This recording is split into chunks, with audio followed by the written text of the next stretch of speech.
حضور غوث پاک سرکار اسی ملک ایران کے جیلان میں تھے، ٹہل رہے تھے، آواز آئی عبد القادر بڑے ہو کے کیا بنو گے؟ حضور غوث پاک سرکار کہتے ہیں آواز آئی بادلوں سے، اے عبد القادر بڑا ہو کے کیا بنے گا؟ بڑا ہو کے کیا بنے گا؟ عاشق بنے گا کہ محبوب بنے گا؟ یہ دو ڈگر الگ الگ ہے، سمجھ رہے ہیں؟ وہ عاشق بیٹھا ہوا ہے، وہ دیکھو دیکھو کیسا حلیہ آپ نے بگاڑ کے رکھا ہے، یہ عاشق ہے، سمجھے آپ؟ محبوب الگ ڈپارٹ ہے، سمجھ گئے نا؟ کہ دو راستے الگ الگ ہیں، دو راستے الگ الگ ہیں۔ آواز عبد القادر عاشق بنے گا کہ محبوب بنے گا؟ گھر میں آئے، اپنی ماں سے لپٹ گئے، بولے میری ماں آواز آئی ہے عبد القادر کیا بنے گا؟ تو ماں نے کہا بیٹے جلد بازی میں کوئی فیصلہ مت کرنا، سوچ لے تو کیا بننا چاہتا ہے، یعنی آرٹ سائڈ سے، سائنس سائڈ سے تو بی ایم ایس کرنا چاہتا ہے، ایم بی بی ایس کرنا چاہتا ہے، تو کدھر جانا چاہتا ہے؟ ہاں تو قاری بننا چاہتا ہے، حافظ بننا چاہتا ہے، عالم بننا چاہتا ہے کہ مفتی بننا چاہتا ہے، ایڈوکیٹ بننا چاہتا ہے کہ جج، کیا بننا چاہتا ہے؟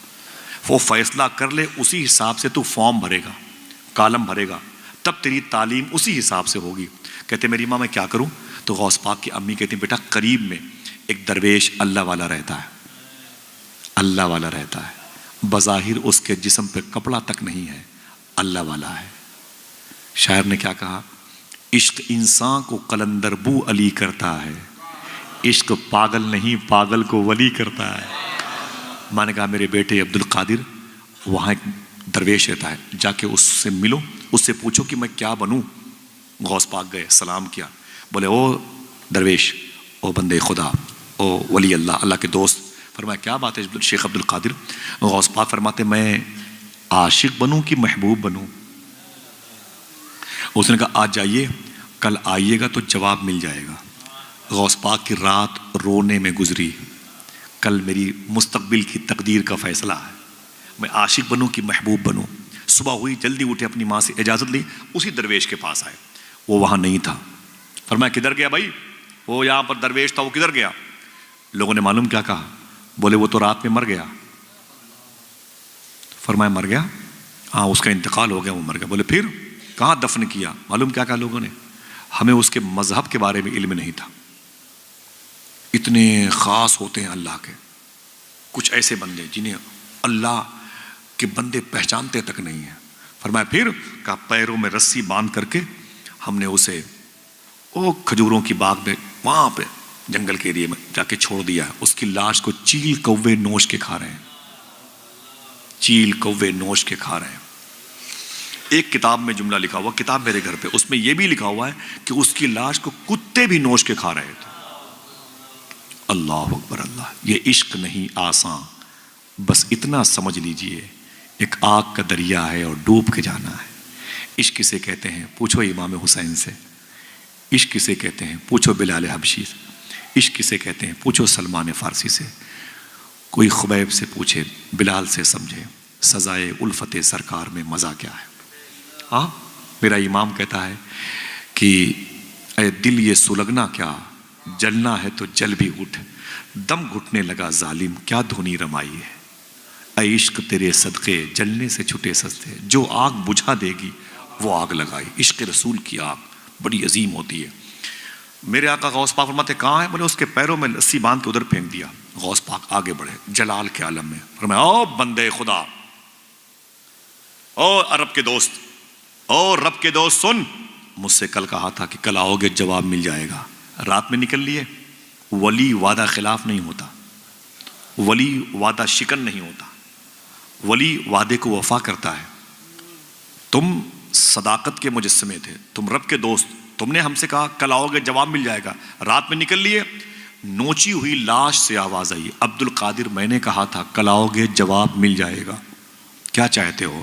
حضور غوث پاک نے فرمایا میں عاشق بنوں کی محبوب۔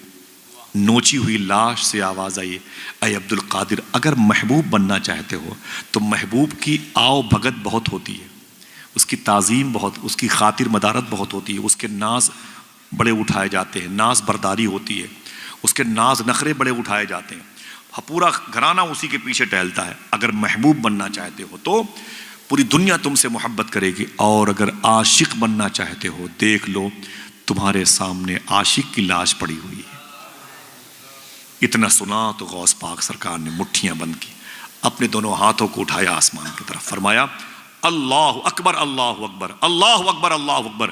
سن او مرد خدا، اگر عاشق بننے میں اتنی ہی دشواریوں کا سامنا کرنا پڑتا ہے تو عبد القادر عاشق بن کے دکھائے گا، عبد القادر عاشق بن کے دکھائے گا۔ جیلان کی زمین سے رخصتی کا وقت ہے، 18 سال عمر ہے غوث پاک کے۔ کتنے؟ اپنی ماں کے گھر کے آنگن کے 60 سال کی عمر میں پیدا ہونے والے سب سے مبارک بہار کا نام عبد القادر، 18 سال کی عمر ہے غوث پاک کی۔ اپنی ماں کے پاس آئے، بولے امی، کہا کیا بات ہے؟ کہا میری ماں، کہا کیا بات ہے؟ کہا میں بغداد شریف جانا چاہتا ہوں۔ کہا کیوں؟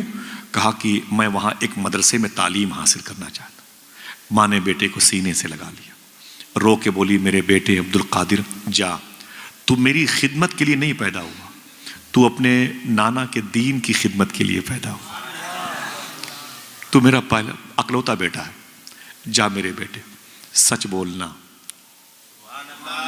غوث پاک کی امی نے کہا تھا سچ بولنا، جا میرے بیٹے جا۔ پھر رو کے بولی اے میرے بیٹے، تیری اور میری بجسم آخری ملاقات ہے، کون ماں چھوڑے گی اپنے جوان بیٹے کو؟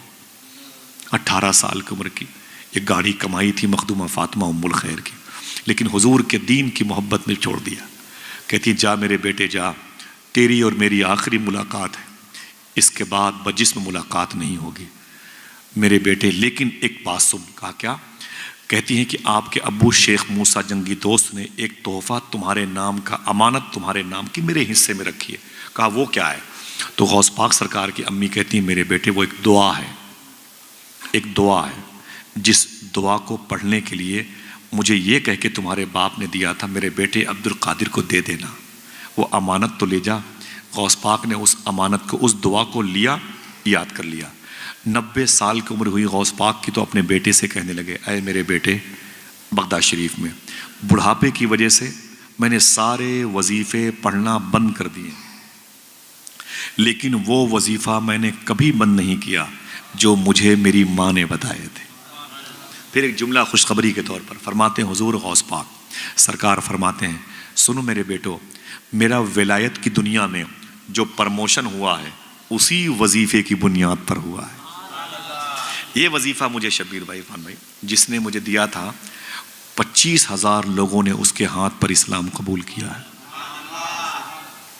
ہر نماز کے بعد اسے 11 مرتبے پڑھنا چاہیے، اللہ توفیق دے تو انشاءاللہ، اگر کہو تو اس مبارک مجلس میں پڑھ لیا جائے، دل کہے تو اسے ریکارڈ کر لے۔ بہت ہی چھوٹا سا ہے، بہت عظیم وظیفہ، وظیفہ غوث اعظم کہلاتا ہے، سمجھ رہے ہیں؟ اس کو یاد رکھیے گا، بہت بہت نارمل ہے، اس کے اثرات جلدی مرتب ہوتے ہیں دلوں میں۔ پڑھیں بلند آواز سے، بسم اللہ الرحمن الرحیم، سب لوگ پڑھیں بسم اللہ الرحمن الرحیم۔ اللہ الکافی قصدت الکافی وجدت الکافی کفان الکافی لکل کافی ونعم الکافی وللہ الحمد۔ بس اگر یاد کر لو گے تو بہت بڑا نہیں ہے حضرت، بہت بڑا نہیں ہے، اسے یاد کر لو انشاءاللہ۔ کچھ ایسے بھی لوگ ہیں جنہیں میں نے بتایا نا، ان لوگوں نے پڑھا تو ان کو خوابوں میں غوث پاک کی زیارت ہوئی، بہت مبارک عمل ہے یہ، پڑھا کریں انشاءاللہ، دل سے بولیں انشاءاللہ، یاد کر لیجئے گا انشاءاللہ۔ حضور غوث پاک سرکار نے اپنی ماں کا بتایا وظیفہ، اپنی ماں کے قدم کو چوما، نکل گئے، ماں گھر میں رہ گئی، بیٹا بغداد آ گیا۔ کیا کہا تھا شاعر نے؟ وہ پہلا والا شعر، رونے میں یہ خطرہ ہے تالاب ندی ہو جاتے ہیں، ہنسنا بھی آسان نہیں ہے لب زخمی ہو جاتے ہیں۔ اسٹیشن سے واپس آ کر بوڑھی ماں یہ سوچ رہی ہے، پتے دیہاتی رہتے ہیں پھل شہری ہو جاتے ہیں۔ غوث پاک کی امی اپنے گھر میں رک گئی، غوث پاک بغداد شریف آئے، پہلے جیلان سے نکلے، ایک شہر کا نام ہے جنجان، جیلان سے جنجان آئے، جنجان سے ہمدان آئے، ہمدان کی زمین کیچڑ زدہ زمین، وہاں پانی بہت تھا، کیچڑ بہت تھا، ہمدان آئے، ہمدان ہی کی زمین پر احمد بدوی نام کے چوروں کے سردار، جو 60 ڈاکوؤں کے سردار تھے، غوث پاک نے سچ بول کر کے اس کو توبہ کرنے کی توفیق دلوائی۔ پھر ہمدان سے نکلے آگے بغداد، بغداد میں ایک محلے کا نام تھا باب العزج، باب العزج محلے میں ایک مدرسے کا نام تھا نظامیہ، اس مدرسے کے فاؤنڈر کا نام تھا شیخ ابو سعید مخزومی، اسی مدرسے میں غوث پاک نے 7 سال تعلیم حاصل کی۔ کتنی؟ تھک گئے؟ ہاتھوں کو اٹھا کے بولے یا غوث اعظم، بولو بولو بولو یا غوث اعظم، لبیک یا غوث اعظم۔ ماں بہنیں بیٹھی ہوئی ہیں، اس شہر کی کئی مبارک میری ماں کی عمروں کی خاتون بغداد شریف گئی تھی حضرت۔ اب کی میں میرے دوست سے بات کر رہے تھے، اب کی ایک خاتون گئی تھی جو بغداد شریف سے غوث پاک کے روضے کو دیکھا تو نکلنے کو تیار نہیں تھی، 4 دن تک وہ نکلی نہیں غوث پاک کی بارگاہ سے۔ کازمین میں ٹھہرایا گیا تو ان کے ٹور والے نہیں، گجرات کی تھی قریب کی، تو ٹور والے نے کہا کہ اماں چلو چلو، آپ نے کھانا نہیں کھایا 2-3 دن سے۔ بولے نہیں جاؤں گی، میں یہیں مرنا چاہتی ہوں، مجھے نہیں معلوم تھا کہ غوث پاک کا روضہ اتنا پیارا ہے۔ بوڑھی عورت، میں سب بھول گئی، اپنے بیٹے بہو بیٹیوں کو سب بھول گئی۔ تو ٹور والے نے کہا کہ اماں چلو کربلا چلنا ہے۔ بولے کیا کرنے؟ بولے وہاں کیا؟ بولے حسین کا دربار ہے۔ بولے حسین کو میں نے غوث پاک کے روضے پہ دیکھ لیا ہے، علی کو بھی دیکھ لیا ہے، سارے بغداد کے بزرگ، میں کہیں نہیں جاؤں گی، میں نے سب کو یہیں